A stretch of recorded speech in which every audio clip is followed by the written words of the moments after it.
E vamos agora à entrevista do dia com Maria Lídia Flandoli.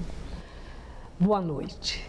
Pesquisa desenvolvida pelo Instituto Saúde e Sustentabilidade mostra que a poluição de São Paulo mata mais do que acidentes de trânsito. E hoje eu entrevisto o Dr. Paulo Saldiva, que é professor titular do Departamento de Patologia da Faculdade de Medicina da Universidade de São Paulo, um dos coordenadores do estudo sobre o impacto da poluição sobre a saúde pública. Professor, obrigada por estar conosco. Primeiro, em termos assim, de classificação, pelos resultados dessa pesquisa e outros tantos estudos que o senhor comanda, professor, a poluição de São Paulo, como é que nós podemos classificar? Ela é ruim, regular ou péssima? Veja, Maria Lídia, primeiro eu queria manifestar minha alegria de estar aqui. Eu tenho uma admiração enorme por você, pela Gazeta, que é uma das mais paulistanas de todas as emissoras, né? Obrigada, professor. E eu sou um paulistano, eu vivo em São Paulo, nasci em São Paulo, tenho um caso de amor com essa cidade e resolvi estudar o que me fazia sentir mal, porque eu sou asmático. Então, aquela história do médico querer estudar o que faz mal para ele, me fez estudar poluição. São Paulo melhorou muito a poluição nos últimos 30 anos. Em 2005 deixou de melhorar. A gente sempre investiu na melhoria da tecnologia dos veículos, e como se fosse o Jetson, sabe aquela... Tem a ver com o estímulo dado pelo governo federal para a compra de carro, aquela isenção do IPI? Tem a ver... Crédito fácil, essa coisa toda? Tem a ver, e tem a ver com um programa chamado Proconve, que é o programa mais bem sucedido de redução de emissões de poluição do ar. Outra coisa que aconteceu foi que as indústrias não estão mais na cidade. Ficou muito caro manter uma indústria. As indústrias foram para fora e a cidade passou a vender serviços. Então hoje o nosso problema é tráfego. Quer dizer, o grande vilão da poluição é o automóvel? Não tem dúvida. E principalmente com o tempo que a gente fica mais dentro do corredor de tráfego para ir para lugar nenhum. Então a concentração dentro do corredor de tráfego, a chaminé hoje atual da cidade de São Paulo não é mais das indústrias Matarazzo ou aquela coisa que a gente via, aquela chaminé fumegante como um sinal da pujança da cidade. Tipo Cubatão. Exatamente. Não é mais aquilo. Hoje as chaminés são os milhares de canos de escapamento que nos circundam e dos quais a gente não pode escapar. Mas mesmo trancado no carro por medo da questão da segurança, as pessoas com os vidros fechados e mais tempo no congestionamento, esse ar de alguma forma entra? Entra e você não dispersa. A concentração dentro de um carro hoje é cerca de 20% maior do que na calçada correspondente onde o carro está. Então hoje São Paulo estacionou no nível intermediário.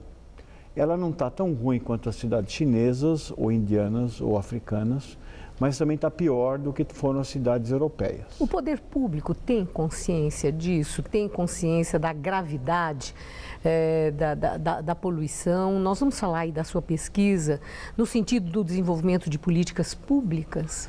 Sabe qual é o problema, Maria Lídia? A gente ainda não chegou no Brasil na fase onde a pesquisa é utilizada para a formulação de políticas públicas. Na realidade, você é desacreditado. Quando a gente disse que poluição do ar matava, e agora, recentemente, hoje, no dia de hoje, exatamente hoje, sai um artigo onde eu tive a oportunidade de participar numa revista chamada Lancet, que é a revista médica mais antiga do mundo, mostrando que hoje a poluição do ar é uma causa importante de câncer em não fumantes, principalmente câncer de pulmão e bexiga. Quando a gente fala isso, o primeiro ato, a própria agência ambiental diz que não existe isso, ela não acredita nisso. E as próprias autoridades ainda não acreditam que poluição faça mal. E o cidadão, então, a essas alturas, ignora isso?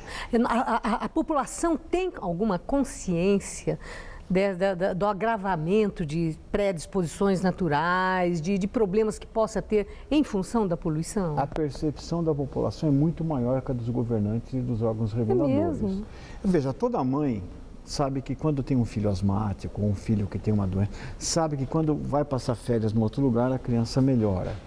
Então, existe uma evidência muito grande e felizmente, a maior parte de nós, paulistanos, conseguimos, acho que 80% de nós consegue tirar a poluição de letra, sabe? Assim como nós conseguimos tirar o cigarro. Mas tirar de letra como, professor? A gente tem capacidade de fazer com que as nossas defesas sejam reguladas para cima Por exemplo, no mundo hoje deve ter 1 bilhão de fumantes. Apenas algumas dezenas de milhões farão câncer. Então existe um grupo, em torno de 15% a 20%, que não consegue dar isso. Quem são? São os bebês, são os idosos que perderam essa capacidade, pessoas que têm histórico familiar de câncer. Os que lotam os hospitais, né? Exatamente. Quando nós estamos em estado de atenção, noticiamos isso. Né? Então, a poluição hoje é uma coisa muito menor do que o cigarro, porém ela atinge muito mais gente. Hoje tem menos de 20% dos paulistanos fumam, enquanto que 100% de nós todos somos expostos à poluição do ar. Agora, professor, encaminhando para o encerramento da nossa entrevista, e o poder público, com medidas que tem tomado, por exemplo, ampliação de corredores de ônibus para sugerir que é melhor ir de ônibus que está andando mais rápido do que de automóvel. Isso é uma atitude do poder público que traz efeitos palpáveis para a redução da poluição? Eu não tenho dúvida.